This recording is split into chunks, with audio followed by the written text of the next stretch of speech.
పొలాల్లో భూసారం ఎంతగా పెరిగితే అందులో మనం పండించే పంటలు అంతగా దిగుబడిని అందిస్తాయి. నేటి కాలంలో వాడే ఎన్నో రకాల రసాయన మందుల కారణంగా భూమి నిస్సారమవుతోంది. ఫలితంగా పంట దిగుబడులు తగ్గిపోతున్నాయి. వీలైనంత తక్కువ రసాయన ఎరువులు వాడుతూ ప్రత్యామ్నాయంగా పచ్చిరొట్ట ఎరువులు అలాగే సహజ ఎరువులపై రైతులు మొగ్గు చూపాలని శాస్త్రవేత్తలు సూచిస్తున్నారు. పొలాల్లో పచ్చిరొట్టలు వేయడం వల్ల ప్రకృతి ద్రావణాలు, కషాయాల వల్ల ఎలాంటి ప్రయోజనాలు ఉంటాయో తెలియజేస్తున్నారు కృషి విజ్ఞాన కేంద్రం సేంద్రియ విభాగంలో పనిచేస్తున్న కిరణ్ కుమార్. ఆ వివరాలు ఇప్పుడు తెలుసుకుందాం. ఈ తొలకరి సీజన్ మనకి ఇప్పుడు స్టార్ట్ అవుతా ఉంది కాబట్టి దీంట్లో ప్రధాన పంట వరి పంటను రైతు సోదరులు ఎక్కువగా పండిస్తూ ఉన్నారు ఈ శ్రీకాకుళం జిల్లాలో.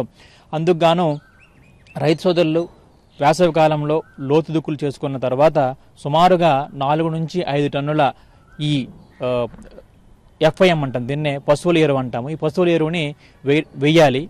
కానీ ప్రస్తుత పరిస్థితుల్లో ఎవరి దగ్గర కూడా అంటే రైతు సోదరుల దగ్గర సరిపడినటువంటి పశువుల సంఖ్య లేకపోవటం వలన అంత మొత్తంలో ఈ గత్తాన్ని కానీ ఈ FIM కానీ సరిపడా నేలకి అందించలేకపోతూ ఉన్నారు. ఇటువంటి సమయంలో ఈ పశువుల ఎరువుకి ప్రత్యామ్నాయంగా పచ్చిరొట్ట ఎరువుల్ని రైతు సోదరులు మనం పండించి దానిలో నేలలో కలిగి ఉనుకున్నట్టయితే మనకి అధికంగా నత్రజని కానీ భాస్వరం అలాగే పొటాష్ మూలకాలని నేలకి మనం అందించవచ్చు.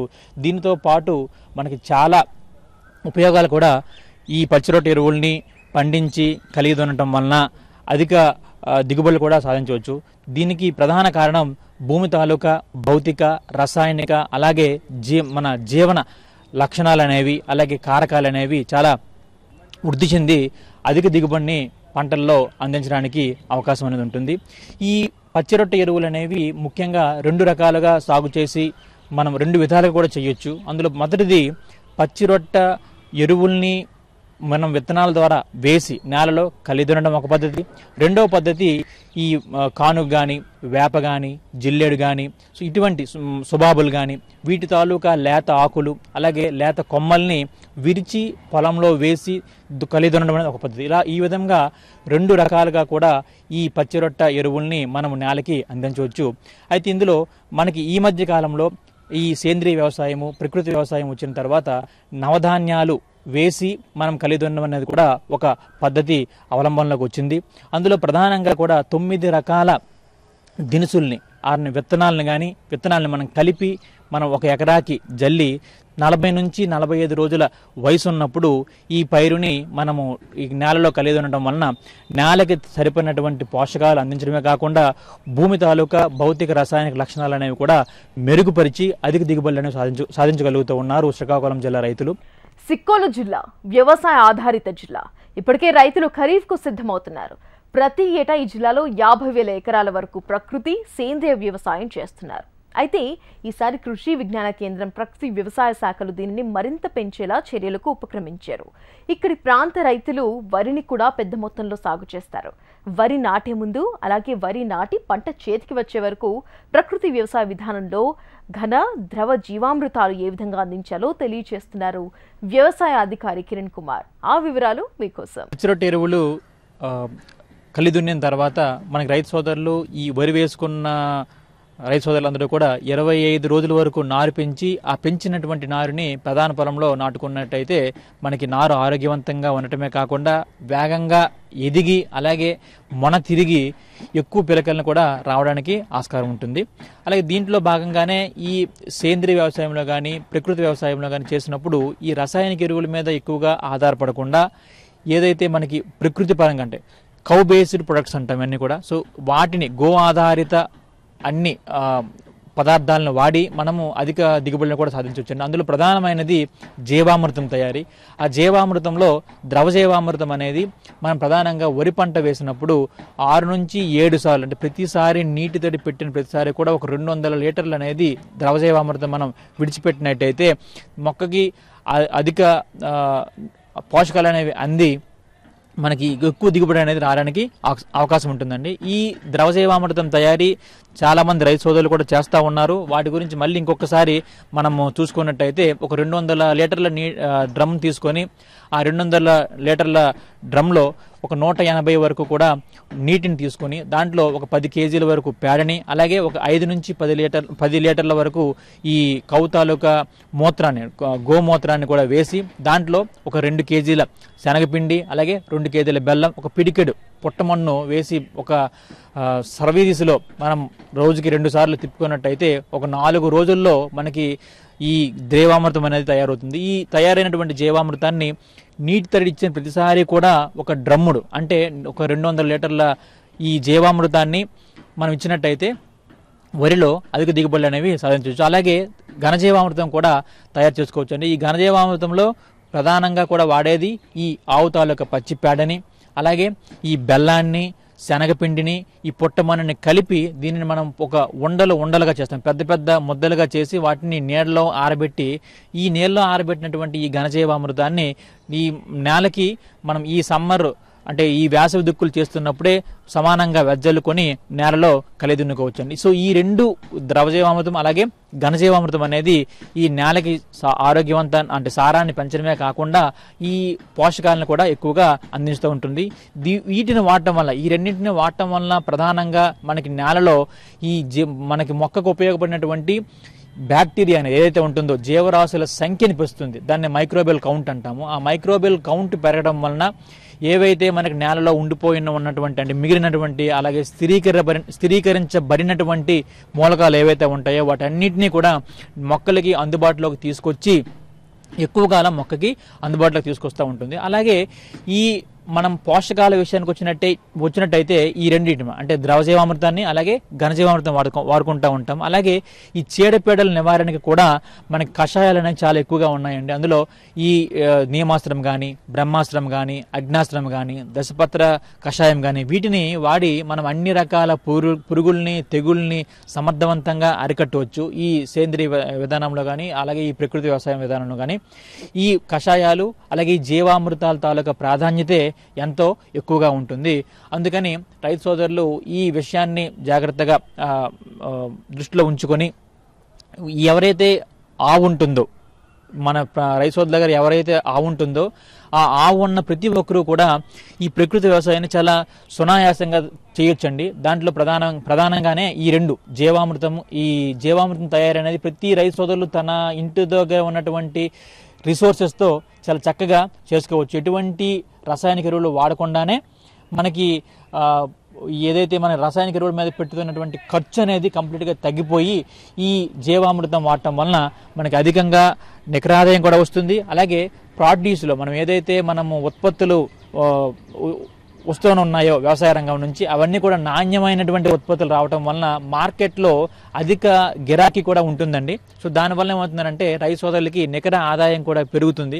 సో అందుకని ఈ రైతు సోదరులందరూ కూడా ఈ విషయాన్ని మనసులో పెట్టుకొని మనకి ఈ ప్రకృతి వ్యవసాయం వైపుగా అందరూ అడుగులు వేయాల్సిందిగా కోరుతూ ఉన్నాం. అలాగే ప్రకృతి వ్యవసాయం కానీ సేంద్రీయ వ్యవసాయం కానీ దాని మీద ఏదైనా వివరాల కోసం ఈ మన స్థానిక కృషి విజ్ఞాన కేంద్రం ఆమదాల వలసలో శిక్షణ కార్యక్రమాలు కానీ అలాగే అవగాహన సదస్సులు కానీ ట్రైనింగ్స్ కానీ జరుగుతూ ఉన్నాయండి. సో వాటి కోసం మీకు సేంద్రీయ వ్యవసాయం గురించి అలాగే ప్రకృతి వ్యవసాయం గురించి ఎటువంటి సందేహాలున్నా సలహాలు కావాలన్నా కూడా ఈ కృషి విజ్ఞాన కేంద్రం ఆమదాల వలస వారిని సంప్రదించవచ్చండి. దాంట్లో నా ఫోన్ నంబర్ 8500274685 అనే నంబర్కి కూడా కాల్ చేసి మీ సందేహాలున్నా నివృత్తి చేసుకోవచ్చు. అలాగే సలహాలు కావాలన్నా కూడా మేము అందుబాటులోకి ఉంటామండి. తక్కువ పెట్టుబడితో అధిక దిగుబడులు సాధించాలంటే ప్రకృతి వ్యవసాయమే మేలు అని రైతులు నిరూపిస్తున్నారు. ప్రకృతి వ్యవసాయ అధికారులు రైతులకు అందించే సహకారంతో ప్రకృతి వ్యవసాయంలో సత్ఫలితాలు పొందుతున్నారు. సేంద్రియ పద్ధతిలో ఎరువులు, క్రిమి సంహారకాల తయారీలో అధికారులు ప్రత్యేక శిక్షణ అందించడంతో అవగాహన పెంచుకుని సిక్కులు జిల్లా ఉద్దానం రైతులు ప్రకృతి వ్యవసాయం వైపు అడుగులు వేస్తున్న వైనంపై హెచ్ఎంటీవీ నేలతల్లి వీక్షకుల కోసం ప్రత్యేక కథనం.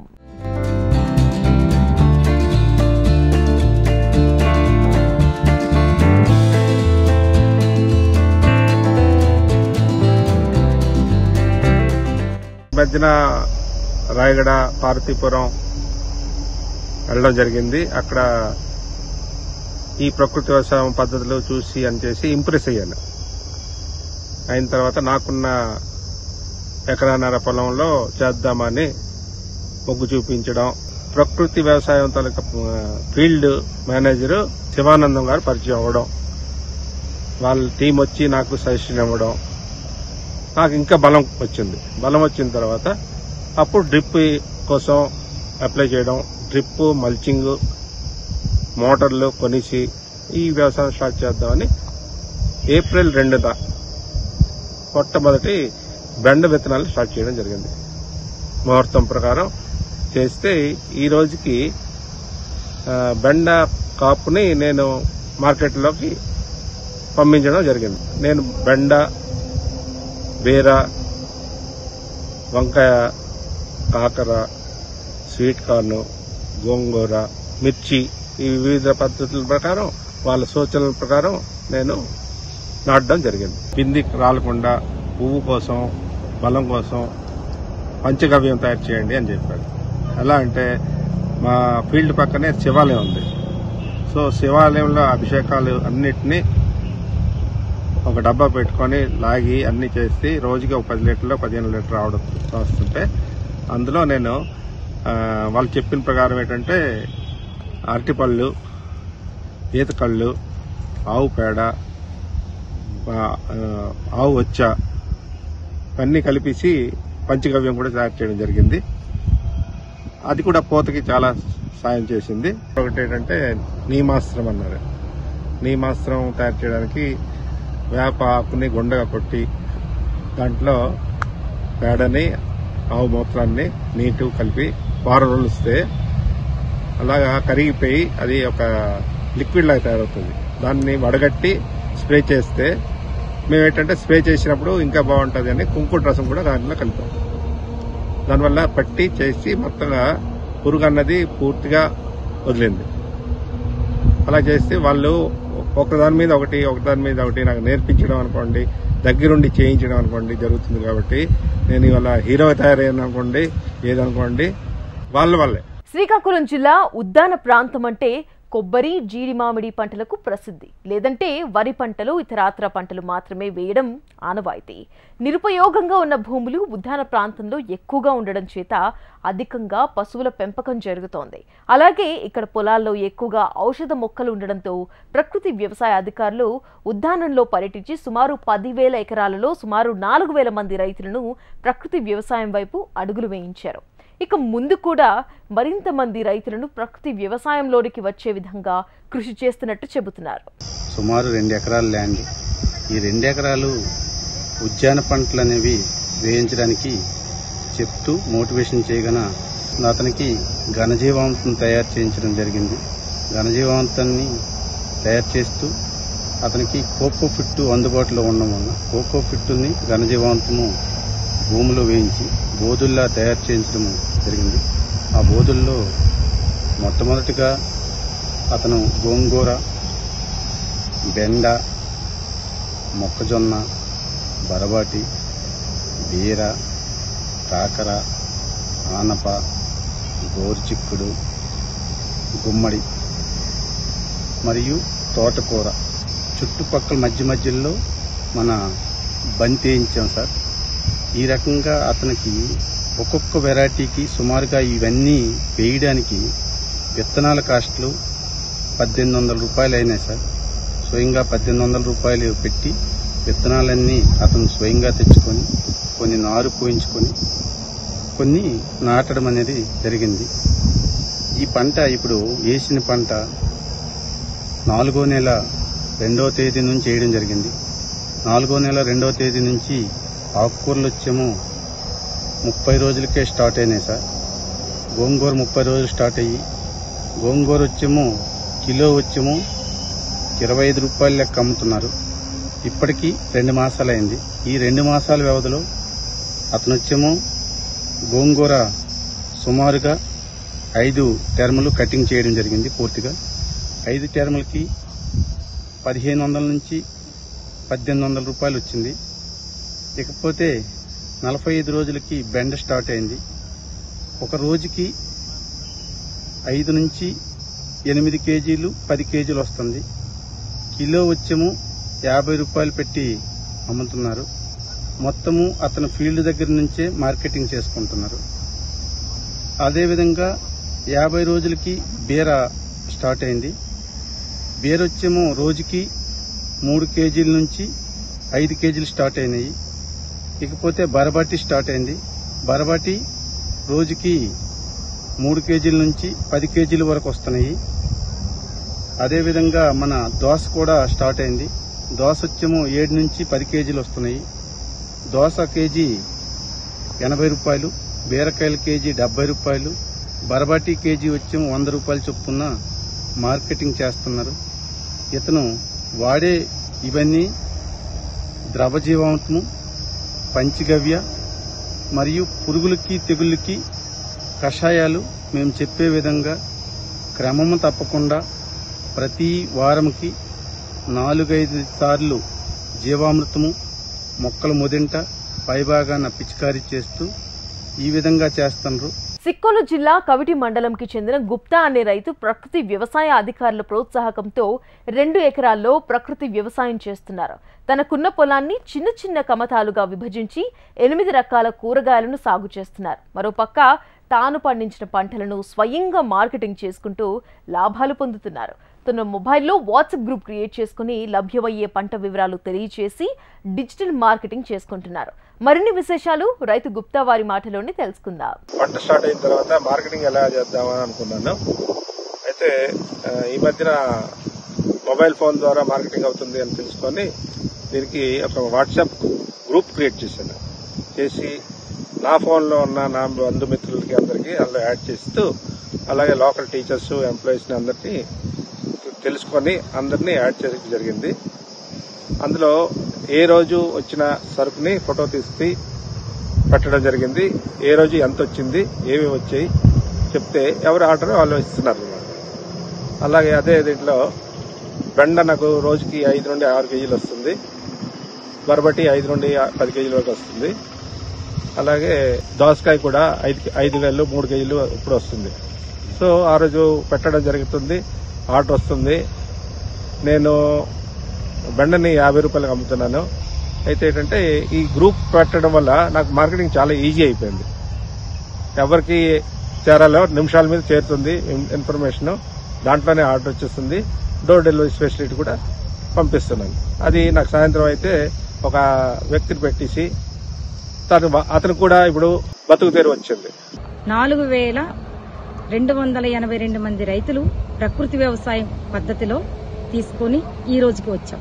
అలాగే విస్తీర్ణం కూడా 4800 ఎకరాల్లో ఈ యొక్క ప్రకృతి వ్యవసాయం పద్ధతిలో ప్రతి రైతుకి ప్రతి ఒక్క గ్రామంలో ఒక ఐసీఆర్పీ ఉంటూ మోటివేషన్ చేసి ఆ రైతుకి ఏ విధంగా చేయాలి, ఎలా చేయాలి, దాని యొక్క ఫాలోఅప్ లో ఉంటూ ఏ పురుగు వచ్చింది, ఏ తెగులు వచ్చింది అన్న దాన్ని బట్టి రైతుకి సహకారం చేస్తూ ఆ ఒక్క పద్ధతుల్ని తయారు చేసి దగ్గరుండి వాళ్ళతో స్ప్రేయింగ్లు చేయిస్తూ వాళ్ళు రైతులు కూడా ఒక ఇంట్రెస్ట్ అనేది మొగ్గు కూడా చూపిస్తున్నారు. గతంలో అయితే రైతులకి ఈ యొక్క ప్రకృతి వ్యవసాయంలో చేస్తే మాకు దిగుబడి రాదు అనుకునే రైతులు కూడా కొంతమంది ఉండేవారు.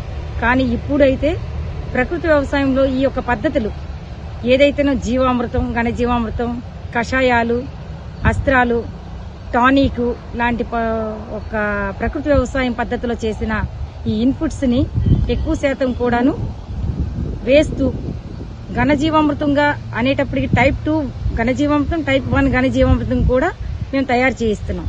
పెంటగత్తాల్లో ఉన్నాయంటే డైరెక్ట్ గా జీవామృతాన్ని తయారు చేసి ఆ పెంటగత్తాల్లో వేయించి, అంటే రైతుకి ఈజీగా, అంటే రైతుకి ఎక్కువ కష్టంగా ఉండాలంటే రైతు కూడా అంత టైం అంటూ ఇవ్వరు.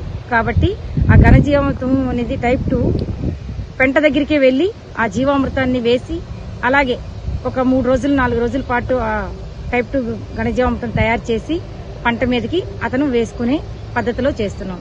అలాగే ఇప్పుడు మేము దేశవాళీ వెరైటీ విత్తనాలు కూడా, వరి విత్తనాలు కూడా ఈ సంవత్సరం మేము స్టార్ట్ చేస్తున్నాం. నా ఓన్ ఫీల్డ్ లో దేశవాళీ వెరైటీ చిట్టుముచ్చాలు అనేది వేశాను. ఆ పంట కూడా చాలా బాగానే వచ్చింది. ప్రతి రైతు కూడా దానికి చూడడానికి వచ్చారు. ఇది ఏంటి వెరైటీగా ఉంది ఓ పంట అన్నట్లుగా మాట్లాడారు.